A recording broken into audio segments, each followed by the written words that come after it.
Good morning friends, ನಾನು ನಿಮ್ಮ ವಿದ್ಯಾರಾಣಿ. 1990ರಲ್ಲಿ ಪ್ರಸಿದ್ಧ ಜೀವಕೋಶ ತಜ್ಞ ಅಂದರೆ ಸೆಲ್ ಬಯಾಲಜಿಸ್ಟ್ ಡಾಕ್ಟರ್ ಯೋಶಿನೋರೋ ಅವರು ಕನಸಲ್ಲೂ ಊಹಿಸಿರಲಿಲ್ಲ ಅವರ ಸಂಶೋಧನೆಯೊಂದು ನಮ್ಮ ಶರೀರದ ಒಂದು ಮುಖ್ಯ ಮೆಕ್ಯಾನಿಸಮ್ ಒಂದನ್ನು ಪತ್ತೆ ಮಾಡುತ್ತೆ ಅಂತ. ಅದೇನೆಂದರೆ ಶರೀರ ತಾನೇ ತನ್ನೆಲ್ಲ ರೋಗಗಳನ್ನು ವಾಸಿ ಮಾಡಿಕೊಳ್ಳುತ್ತೆ ಅಂತ. ತನ್ನಲ್ಲಿರೋ ಎಲ್ಲ ಕಸವನ್ನು ಸ್ವಚ್ಛಗೊಳಿಸಿಕೊಳ್ಳುವಂತಹ, ವೃದ್ಧಾಪ್ಯವನ್ನು ತಡೆಯುವಂತಹ ಕೆಪಾಸಿಟಿ ನಮ್ಮ ದೇಹಕ್ಕಿದೆ ಅನ್ನೋದೇ ಅವರ ಸಂಶೋಧನೆ. ಅವರ ಈ ಸಂಶೋಧನೆಗಾಗಿ ಅವರಿಗೆ ನೋಬೆಲ್ ಬಹುಮಾನ ಕೂಡ ಸಿಕ್ತು.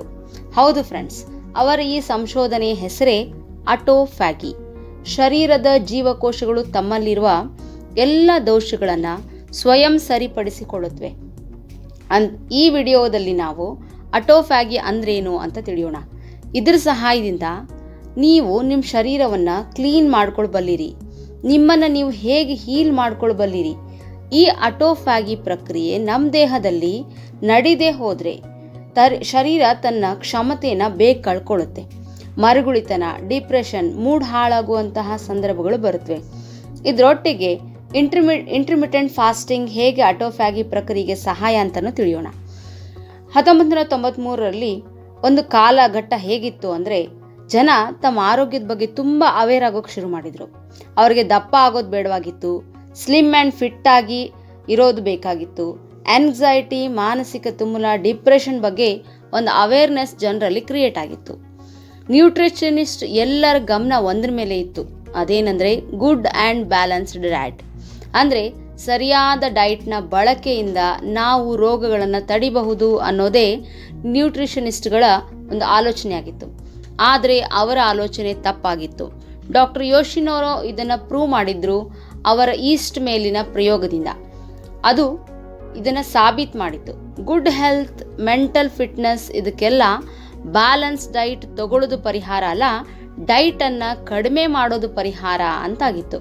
ಅಂದರೆ ಉಪವಾಸ ಮಾಡೋದಾಗಿತ್ತು.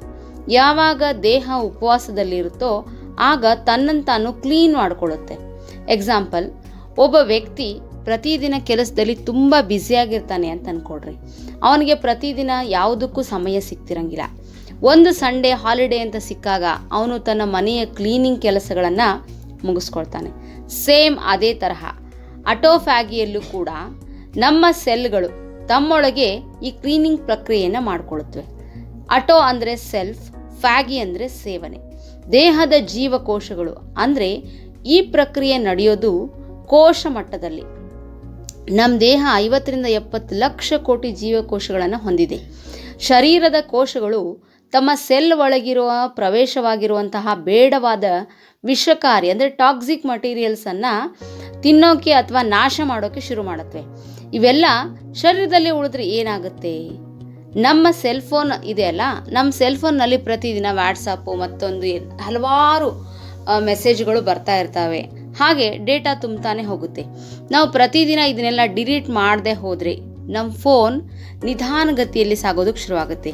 ಆವಾಗ ನಾವೇ ಹೇಳ್ತೀವಿ ನಮ್ಮ ಫೋನ್ ಹ್ಯಾಂಗ್ ಆಗ್ತಾ ಇದೆ ಅಂತ. ಹಾಗೆ ನಮ್ಮ ಮನೇಲಿ ಒಂದು ಸ್ಟಾಕ್ ರೂಮ್ ಇರುತ್ತಲ್ವಾ, ಅದರಲ್ಲಿ ಬೇಡವಾದ ವಸ್ತುಗಳನ್ನು ಪ್ರತಿದಿನ ತುಂಬಿಸಿ ಅದನ್ನೊಂದು ತಿಪ್ಪೆ ಮಾಡಿಬಿಟ್ಟಿರ್ತೀವಿ. ಆ ಕಸದಿಂದಲೇ ನಮ್ಮ ಮನೆಯಲ್ಲಿ ಗಬ್ಬು ವಾಸನೆ ಬರೋದಕ್ಕೂ ಶುರುವಾಗಬಹುದು.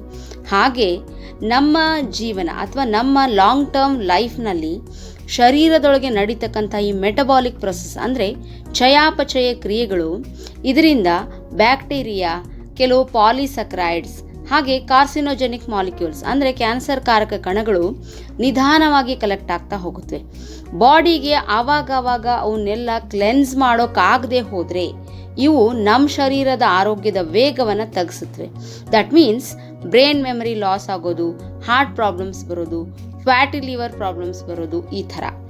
ಈ ಪ್ರಕ್ರಿಯೆ ಕೇವಲ ನಮ್ಮ ಮೆಟಬಾಲಿಸಮ್ ಮೇಲೆ ಅಲ್ಲ, ನಮ್ಮ ಶಕ್ತಿ ಯಾವಾಗಲೂ ನಮ್ಮನ್ನು ತುಂಬ ಪವರ್ಫುಲ್ಲಾಗಿ ಇಡಬೇಕು. ಆ ಶಕ್ತಿಯ ಒಂದು ಭಾಗ ರೋಗವನ್ನು ಹುಟ್ಟುಹಾಕೋದ್ರಲ್ಲಿ ವ್ಯರ್ಥ ಆಗೋಕ್ಕೂ ಕೂಡ ಕಾರಣ ಆಗುತ್ತೆ. ಆದರೆ ನಮ್ಮ ದೇಹ ಒಂದು ಮಿರಾಕಲಸ್ ಮಷಿನ್ ಫ್ರೆಂಡ್ಸ್. ಅದು ತನ್ನನ್ನು ತಾನು ಸರಿ ಮಾಡಿಕೊಳ್ಳುವಂತಹ ಕೆಪಾಸಿಟಿಯನ್ನು ಹೊಂದಿದೆ. ಯಾವಾಗ ನೀವು ಉಪವಾಸ ಮಾಡ್ತೀರೋ ಆಗ ಆಹಾರ ಜೀರ್ಣಿಸೋ ಕೆಲಸದಿಂದ ಬಾಡಿಗೆ ರೆಸ್ಟ್ ಸಿಗುತ್ತೆ. ಇದರಿಂದ ನಮ್ಮ ಬಾಡಿ ಸೆಲ್ಸ್ಗೆ ಟೈಮ್ ಸಿಗುತ್ತೆ. ಆಗ ಅವು ನಮ್ಮ ಶರೀರದಲ್ಲಿ ಕ್ಲೀನಿಂಗ್ ಕೆಲಸವನ್ನು ಶುರು ಮಾಡಿಕೊಳ್ಳುತ್ತವೆ. ನಮ್ಮ ಬಾಡಿ ಸೆಲ್ಸ್ನಲ್ಲಿ ಲೈಸೋಸೋಮ್ ಅನ್ನುವಂತಹ ಕಣಗಳಿರುತ್ತವೆ. ಅದರ ಕೆಲಸನೇ ಟಾಕ್ಸಿಕ್ ಮಟೀರಿಯಲ್ಸ್ಗಳನ್ನು ತಿಂದು ಹಾಕೋದು. ಇದರಿಂದ ಉಪಯುಕ್ತ ಕಣಗಳ ಮರುಬಳಕೆ ಆಗುತ್ತೆ. ಅಳದುಳಿದ ಚಿಕ್ಕ ಕಣಗಳು ಕಿಡ್ನಿ ಮೂಲಕ ಇಲ್ಲವೇ ಚರ್ಮದ ಮೂಲಕ ವಿಸರ್ಜನೆ ಆಗುತ್ತವೆ. ಅದಕ್ಕೆ ಸ್ಕಿನ್ ಅನ್ನ ಥರ್ಡ್ ಕಿಡ್ನಿ ಅಂತ ಹೇಳ್ತಾರೆ. ಈ ದೇವಸ್ಥಾನ ಸಮೀಪ ಇರ್ತಾವಲ್ಲ ಮಂಗಗಳು, ಅವೆಲ್ಲ ದೇವಸ್ಥಾನದ ಪ್ರಸಾದವನ್ನಾಗಲಿ ಅಥವಾ ಜನ ಕೊಡ್ತಕ್ಕಂತಹ ತಿಂಡಿಗಳಾಗಲಿ ತಿನ್ನೋದಕ್ಕೆ ಶುರು ಮಾಡಿರ್ತವೆ. ಬಟ್ ನಿಜವಾಗ್ಲೂ ಮಂಗಗಳಿಗೆ ಈ ಆಹಾರ ನೈಜವಾದದ್ದಲ್ಲ. ಅವು ಸೊಪ್ಪು, ಹಣ್ಣು, ಇತರೆ ಕಾಡಿನಲ್ಲಿ ಸಿಗ್ತಕ್ಕಂಥ ಉತ್ಪನ್ನಗಳನ್ನು ತಿನ್ನುವಂಥವು. ಯಾವಾಗ ದೇವಸ್ಥಾನದಲ್ಲಿ ಅಥವಾ ಜನರ ಒಂದು ಬರುವಿಕೆ ಕಡಿಮೆ ಆಗುತ್ತೋ ಆವಾಗ ಅವುಗಳಿಗೆ ಇತರೆ ಹೊರಗಿನ ಆಹಾರ ಸಿಗೋದಿಲ್ಲ. ಆಗ ಮಂಗಗಳು ಮತ್ತೆ ಗಿಡಗಳನ್ನು ಏರ್ತವೆ, ಅಲ್ಲಿರ್ತಕ್ಕಂಥ ಹಣ್ಣು ಹಂಪಲುಗಳನ್ನು, ತಪ್ಪಲುಗಳನ್ನು ತಿನ್ಕೋತವೆ.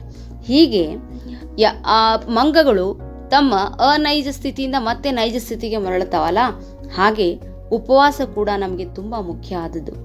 ಉಪವಾಸ ಎಲ್ಲ ಧರ್ಮಗಳಲ್ಲಿಯೂ ಒಂದು ಪ್ರಮುಖ ಸ್ಥಾನವನ್ನು ಹೊಂದಿದೆ. ಮುಸ್ಲಿಮ್ಸ್ ನೋಡಿ ರಂಜಾನ್ನಲ್ಲಿ ಉಪವಾಸ ಮಾಡ್ತಾರೆ.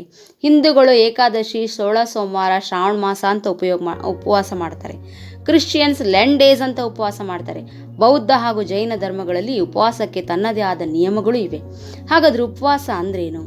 ಉಪವಾಸ ಅಂದರೆ ಉಪ ಪ್ಲಸ್ ಆವಾಸ, ಅಂದರೆ ದೇವರ ಸಾಮೀಪ್ಯದಲ್ಲಿ ನಾವಿರೋದು ಅಂತ. ಯಾರು ದೇವರ ಸಾಮೀಪ್ಯಕ್ಕೆ ಹೋಗ್ತಾರೆ ಹೇಳ್ರಿ? ಯಾರು ಶುದ್ಧರೋ ಅವ್ರು ಮಾತ್ರ ದೇವರ ಸಾಮೀಪ್ಯಕ್ಕೆ ಹೋಗ್ತಾರೆ. ಉಪವಾಸದ ಕೊರತೆಯಿಂದ ಬೊಜ್ಜು, ಲೋ ಇಮ್ಯುನಿಟಿ, ಜೀರ್ಣ ತೊಂದರೆಗಳು, ಹಾರ್ಮೋನಲ್ ಇಂಬ್ಯಾಲೆನ್ಸ್ ಈ ಎಲ್ಲ ಸಮಸ್ಯೆಗಳಾಗ್ತವೆ. ಬಟ್ ನಾನು ಎಲ್ಲರಿಗೂ ಉಪವಾಸವನ್ನು ರೆಕಮೆಂಡ್ ಮಾಡಲ್ಲ. ಯಾಕಂದರೆ ನಿಮಗೆ ಮೊದಲಿಂದಲೂ ಇದರ ಪರಿಚಯ, ರೂಢಿ ಇಲ್ಲದಿದ್ದರೆ ಸ್ವಲ್ಪ ಕಷ್ಟ ಆಗುತ್ತೆ. ಹಾಗಾದರೆ ನೀವು ಯಾವ ಥರ ಈ ಪ್ರೊಸೆಸನ್ನು ಶುರು ಮಾಡ್ಕೋಬೋದು? ಒಂದು ಇಂಟರ್ಮಿಟೆಂಟ್ ಫಾಸ್ಟಿಂಗನ್ನು ಪ್ಲ್ಯಾನ್ ಮಾಡ್ಕೊಳ್ಳಿ. ಅಂದರೆ ಅರೆ ಉಪವಾಸವನ್ನು ಪ್ಲ್ಯಾನ್ ಮಾಡ್ಕೊಳ್ಳಿ. ಹೇಗೆ ಅಂತಂದರೆ ದಿನದ 12 ಗಂಟೆ ಮಾತ್ರ ಉಪವಾಸ ಮಾಡೋದು. ಇದರಿಂದ ನಿಮ್ಮಲ್ಲಿ ಈ ಆಟೋಫ್ಯಾಗಿ ಪ್ರಾಸೆಸ್ ತಂತಾನೇ ಶುರು ಆಗೋದಕ್ಕೆ ಒಂದು ಪ್ರೇರಣೆ ಆಗುತ್ತೆ. ಹೇಗೆ ಅಂತೀರಾ? ನಿಮ್ಮ ಸೆಲ್ಸ್ ಉಪವಾಸದಿಂದ ಆಹಾರದ ಕೊರತೆಯಾಗಿ ತಮ್ಮ ದೇಹದಲ್ಲಿರ್ತಕ್ಕಂಥ ಇತರೆ ಕಣಗಳನ್ನು ತಾವೇ ಕ್ಲೀನ್ ಮಾಡೋದಕ್ಕೆ ಶುರು ಮಾಡುತ್ತವೆ. ನೀವು ವಾರದಲ್ಲಿ ಒಂದು ದಿನ ನಿಮ್ಮ ಊಟದ ಸಮಯವನ್ನು ಸಂಜೆ 6ರಿಂದ 7ರೊಳಗೆ ಮಾಡ್ಕೊಂಡ್ಬಿಡಿ. ಮರುದಿನ 11 ಗಂಟೆಯವರೆಗೂ ಟಿಫಿನ್ ಮಾಡಬೇಡಿ. 11 ಗಂಟೆ ನಂತರ ನೀವು ಆಹಾರವನ್ನು ಸೇವಿಸೋದಕ್ಕೆ ಶುರು ಮಾಡಿರಿ. ಇದರಿಂದ ಸಾಕಷ್ಟು ಗ್ಯಾಪ್ ಸಿಕ್ಕು ನಿಮಗೆ ಉಪವಾಸದಿಂದ ನಿಮ್ಮ ದೇಹ ತನ್ನ ಕೆಲಸವನ್ನು ಮಾಡೋದಕ್ಕೆ ಅನುಕೂಲ ಆಗುತ್ತೆ. ಇದ್ರ ಮಧ್ಯೆ ಸಾಕಷ್ಟು ನೀರು ಕುಡಿಯೋದನ್ನು ಮಾತ್ರ ಮರಿಬೇಡಿ. ಡಯಾಬಿಟಿಕ್ ಪೇಷಂಟ್ಗಳಾದರೆ ಜ್ಯೂಸಸ್ ಮತ್ತು ಎಲೆಕ್ಟ್ರೋಲೈಸಿಸನ್ನು ತಗೊಳ್ಬಹುದು. ಇದ್ರ ಜೊತೆಗೆ ಸ್ವಲ್ಪ ಎಕ್ಸಸೈಸ್, ವಾಕನ್ನು ರೂಢಿಸ್ಕೊಳ್ಳಿ ಫ್ರೆಂಡ್ಸ್. ನಮ್ಮ ದೇಹಕ್ಕೊಂದು ನೈಸರ್ಗಿಕ ಶಕ್ತಿ ಇದೆ. ಅದು ತಾನು ಕ್ಲೀನ್ ಮಾಡ್ಕೊಳ್ಳೋ, ತನ್ನನ್ನು ತಾನು ಹೀಲ್ ಮಾಡ್ಕೊಳ್ಳೋ ಎಲ್ಲ ಕೆಪಾಸಿಟಿಯನ್ನು ಹೊಂದಿದೆ. ನೀವು ಮಾಡಬೇಕಾಗಿರೋದಿಷ್ಟೇ, ಪ್ಲೀಸ್ ನಿಮ್ಮ ದೇಹಕ್ಕೆ ಸ್ವತಂತ್ರ ಕೊಡಿ, ಸಪೋರ್ಟ್ ಕೊಡಿ.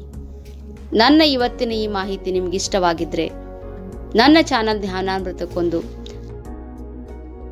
ಸಬ್ಸ್ಕ್ರೈಬ್ ಆಗಿ, ಈ ವಿಡಿಯೋಗೊಂದು ಲೈಕ್ ಕೊಡಿ, ನಿಮ್ಮ ಫ್ರೆಂಡ್ಸ್ ರಿಲೇಟಿವ್ಸ್ಗೆಲ್ಲ ಶೇರ್ ಮಾಡಿ ಫ್ರೆಂಡ್ಸ್.